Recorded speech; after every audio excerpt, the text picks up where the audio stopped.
കർത്താവേ, നിന്റെ ഉന്നതമായ നാമത്തിന് സ്വസ്ഥം ചെയ്യുന്നു. കർത്താവേ, നിന്റെ വിശുദ്ധ പൗരോഹിത്യത്തെ മഹത്വപ്പെടുത്തണമേ. കർത്താവേ, സഭയിലുള്ള സാന്നിധ്യം ദൃഢമാക്കണമേ. 39 വർഷം ഞാൻ അർപ്പിച്ച കുർബാനയുടെ യോഗ്യതയാൽ ഇന്ന് സഞ്ചരിക്കുന്ന എല്ലാവരെയും, ഇന്ന് ഈശോയെ ഭാരത്തൂക്കമുള്ള ഓരോ വിഷയങ്ങൾക്ക് വേണ്ടി വേദനിച്ച് നടക്കുന്നവരെ അങ്ങ് സന്ധിക്കണം. കർത്താവേ, വളർത്തുമൃഗങ്ങളും പക്ഷിമൃഗാദികളൊക്കെ ആയിട്ട് ജീവിക്കുന്നവരുണ്ട് ഈശോയെ. ചെറിയ വരുമാനക്കാർ, അവരനുഭവിക്കുന്ന സങ്കടങ്ങളെ അവർ ഏറ്റെടുക്കണമെന്ന് പ്രാർത്ഥിക്കുന്നു. കർത്താവേ, അങ്ങയെടുത്ത് മറുപടി ഉണ്ട് ഈശോയെ. അങ്ങ് വിചാരിച്ചാൽ മതി, ഒരു നിമിഷം വിചാരിച്ചാൽ മതി, അങ്ങയുടെ മക്കൾ രക്ഷപ്പെടും. എല്ലാവരും പറയണത് ഈ ഒരു ദുരന്തത്തിൽ നിന്ന് ഞാൻ രക്ഷപ്പെട്ട, ഞാൻ ദൈവത്തെ മറക്കാതെ ജീവിച്ചോളാം എന്ന് പറയുന്നവരുണ്ട് ഈശോയെ.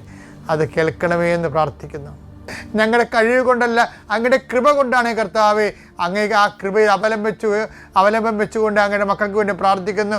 ഏതെങ്കിലും വിധത്തിൽ ആ മക്കളെ രക്ഷപ്പെടാനുള്ള യാതൊരു മാർഗമോ അതിനുള്ള പോംവഴി ഇല്ലെങ്കിൽ കർത്താവ്, ഈ പ്രാർത്ഥനയുടെ ശക്തിയാൽ കർത്താവെ അങ്ങയുടെ മക്കൾ വീണ്ടെടുക്കപ്പെടുകയും അതുപോലെ തന്നെ അവർക്ക് പുതിയ ഉണർവും പുതിയ ഊർജ്ജസ്വരതയും നൽകി അവർക്ക് മൊഴിമുട്ടി ഗതിമുട്ടി നിൽക്കുന്നവരാണെങ്കിൽ അവർക്ക് പുതിയ വെളിച്ചമായി പ്രാർത്ഥന ദൈവനാമത്തിൽ ഞാൻ നിങ്ങളെ ആശീർവദിക്കുന്നു.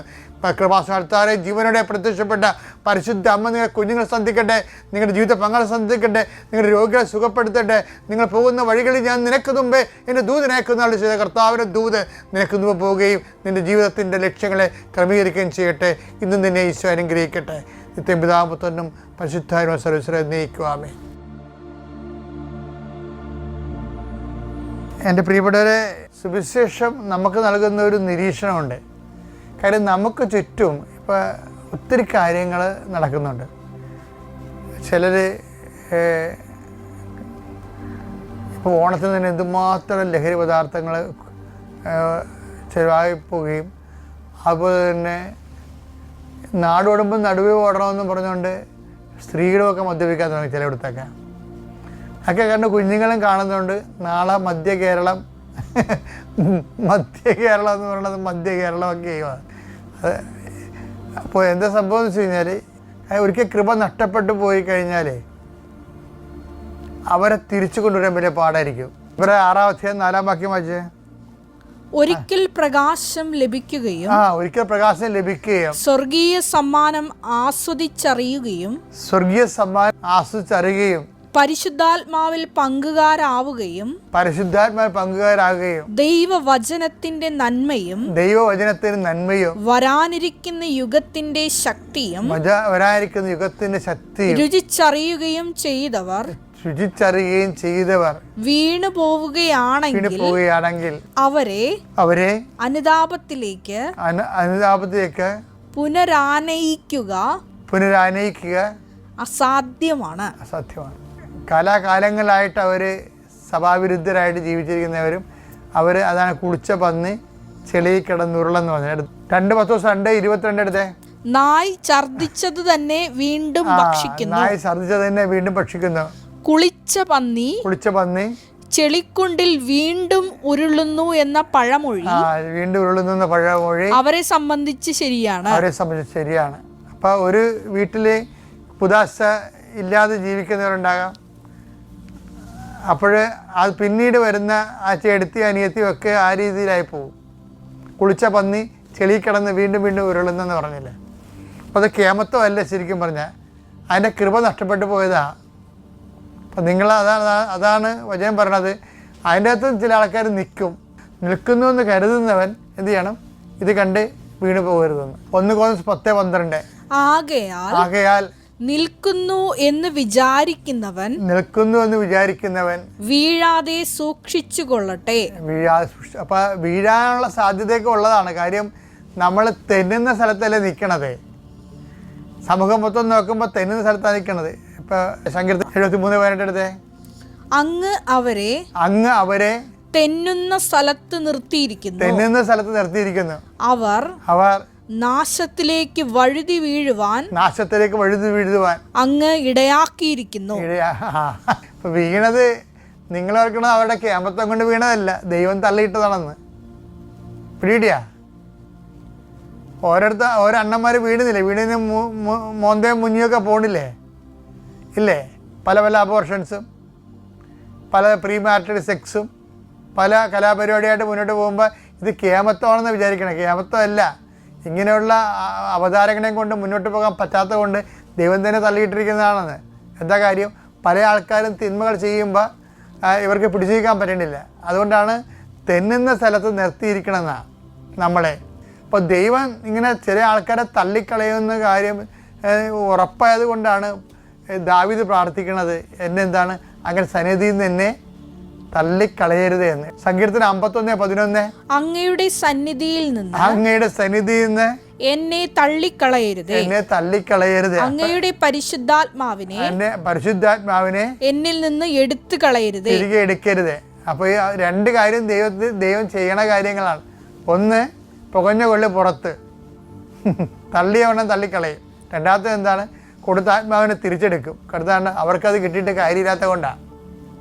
കിട്ടിയ കാര്യമില്ലാത്ത. ഇത് രണ്ടും ദാവീദിന് അറിയാവുന്നത് കൊണ്ടാണ് ദാവീദ് കണ്ണീരോടെ പറയുന്നത്, കർത്താവേ എൻ്റെ അബദ്ധം പറ്റിപ്പോയി, എന്നെ തള്ളിക്കളയരുതെന്ന്. ഇതൊന്നും കേമത്വമല്ല, അബദ്ധമാണെന്ന്.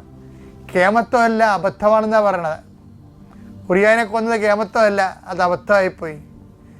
ബർശിബയെ പ്രാപിച്ച കേമത്വമല്ല, അത് അബദ്ധമായിപ്പോയി എന്ന് കണ്ണീരോടെ പറഞ്ഞിട്ട് പറയും, എന്നെ തള്ളിക്കളയരുത് എന്ന് പറയും. അതാണ് അനുതാപം എന്ന് പറയണത്. അനുതാപം ഉണ്ടെങ്കിൽ അത് വീണ്ടും ആവർത്തിക്കപ്പെടുന്നില്ലെന്ന് ദൈവത്തിന് തോന്നിയാൽ തീർച്ചയായിട്ടും നിനക്ക് റീ എൻട്രി കിട്ടും. അല്ലെങ്കിൽ നീ നിൻ്റെ കുടുംബത്തിൻ്റെ കാര്യം നീയും കുടുംബവും രക്ഷ പ്രാപിക്കുമെന്ന് പറഞ്ഞ പോലെ തന്നെയാണല്ലോ. അപ്പോൾ എന്താണ് പറഞ്ഞത്? കർത്താവ് യേശുക്രിസ്തുവിൽ വിശ്വസിക്കുക, നീയും നിൻ്റെ കുടുംബവും രക്ഷ പ്രാപിക്കും. ഇപ്പം കുടുംബം ചേർത്താ പറയണതേ. ഇപ്പം ശാപം കിട്ടുമ്പോഴും അങ്ങനെ തന്നെയല്ല വരണത്. കുടുംബം രക്ഷ പ്രാപിക്കുകയും തന്നെയും ശാപവും അതുപോലെ വരുമല്ല. ഒരുത്തൻ കയറി എന്തെങ്കിലും ദൈവത്തിന് ഇറക്കാത്ത കാര്യം കാണിച്ച് പണത്തിൻ്റെ പേരിലോ അവൻ ജോലിക്കാരനായതുകൊണ്ട് ശമ്പളക്കാരനായതുകൊണ്ട് വീട്ടിലെ ചിലവ് നടത്തുന്ന കാരണം അമ്മ അതിനെ സപ്പോർട്ട് ചെയ്യും, അവൻ കാണുന്ന തിന്മയെ അപ്പനെ സപ്പോർട്ട് ചെയ്യും. അങ്ങനെ വരുമ്പോൾ എന്ത് ചെയ്യും? പലയിടത്തും തിന്മകൾ സംഭവിക്കണം. അങ്ങനെയല്ലേ? ഒരുത്തരം കയറി അവിടുത്തെ വേലക്കാരന് വരുമാനമുള്ള ആൾക്കാരെ മാറുമ്പോൾ അവൻ എന്ത് പോക്കൃത്തരം കാണിച്ച് കഴിയുമ്പോൾ അമ്മയ്ക്ക് സപ്പോർട്ട് ചെയ്യാതിരിക്കാൻ പറ്റത്തില്ല. അല്ലെങ്കിൽ അവന് ചിലവ് കൊടുക്കത്തില്ല വീട്ടിലെ. അപ്പോൾ അമ്മ സപ്പോർട്ട് ചെയ്യുമ്പോൾ ഇളയത്തെങ്ങളും അതിൻ്റെ കൂടെ വഴിത്തിൽ അവരെ സപ്പോർട്ട് ചെയ്ത് നിൽക്കും. അങ്ങനെ അധർമ്മത്തിൻ്റെ കൂടായിട്ടുള്ള എത്ര കുടുംബങ്ങളുണ്ടെന്നറിയാവും. അങ്ങനെ കുടുംബങ്ങളുടെ എണ്ണം കൂടുന്ന സമയത്താണ് ആ ഇടവകയിൽ തന്നെ ഈ അന്തഛിദ്രം ഉണ്ടാകണം. ശരിക്കും പറഞ്ഞാൽ അതുപോലെ അങ്ങനെ കുറേ ഇടവകയുണ്ട്. ഇടവകയിൽ ചില അതായത് ഇങ്ങനെ കാലാകാലം കണ്ട അധർമ്മം മാത്രം പെരുകി രോഗാതുരമായിട്ടുള്ള ഗുണങ്ങൾ. അതുകൊണ്ടാണ് നമ്മൾ ഈ ഇത്തരം കുടുംബങ്ങളുടെ എണ്ണം പൊതുസമൂഹത്തിനെ ബാധിക്കുന്നതുകൊണ്ടാണ് നമ്മൾ നിത്യാരാധനയൊക്കെ വെക്കണത്. ആൾക്കാർ പരിഹാര ആരാധനയൊക്കെ വെക്കത്തില്ലേ പള്ളികളിൽ? ഒരു ദിവസം മുഴുവനും ഇതുപോലെ ഇത് അഡ്രസ്സ് ചെയ്യാൻ വേണ്ടിയാണ്. നമ്മൾ ആ ഉണർവോടെ അഡ്രസ്സ് ചെയ്യുന്നില്ല എന്നുണ്ടെങ്കിൽ കുറച്ച് കഴിയുമ്പോൾ എല്ലാവരും ഈ പനി ബാധിക്കും. ഇപ്പോൾ നിസ്സാരമല്ല അത് ശരിക്കും പറഞ്ഞാൽ. ഇപ്പോൾ വർഷങ്ങളായിട്ട് പള്ളികളിൽ വ്യഭിചാരത്തെക്കുറിച്ചോ ഗർഭചിത്രത്തെക്കുറിച്ചോ നിത്യതയെക്കുറിച്ചോ അച്ഛന്മാർ സംസാരിക്കണില്ല, പാസ്റ്റർമാർ സംസാരിക്കണില്ല എന്ന് പറഞ്ഞ് കഴിഞ്ഞ ദിവസങ്ങളിൽ ഒരു വീഡിയോ ഉണ്ടായിരുന്നു.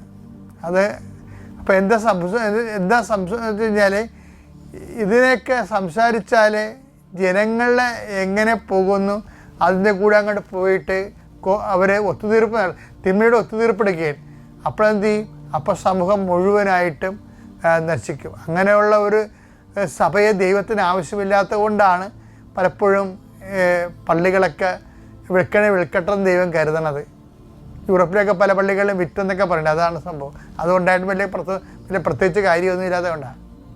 കാര്യം അവരുടെ ആ രാജ്യവും ആ ഉണ്ടാക്കുന്ന നിയമങ്ങളും ആ സപ്പോർട്ട് ചെയ്യുന്ന സഭയും ഒക്കെ എല്ലാം ആ രീതി കോംപ്രമൈസ് ഒത്തുതീർപ്പിന് വിധേയമാണ്.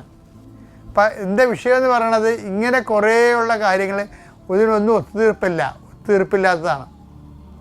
അവസാനം ഏലിയായോട് ചോദിക്കണില്ലേ, നീ എന്ത് ചെയ്യണം? അപ്പോൾ എല്ലാവരും പോയി, ഞാൻ മാത്രമേ ഉള്ളെന്ന്. അപ്പോൾ ദൈവം അവൻ്റെ വായിൽ നിന്ന് കേൾക്കാൻ ആഗ്രഹിക്കുകയാണ്, നീ എന്ത് ചെയ്യണമെന്ന്. നിന്നെക്കുറിച്ചുള്ള തീഷ്ണതയാൻ ഞാൻ ചുരുക്കുകയാണ്. ഒരാളായാലും മതി, അതിനൊരാളായാലും മതി. നിൻ്റെ വീട്ടിൽ തീഷ്ണതയുള്ള നീ മാത്രമാണെങ്കിൽ നീ മാത്രം നിൽക്കണം. നിന്നിലൂടെ ആ കുടുംബത്തെ ദൈവം വീണ്ടെടുക്കും.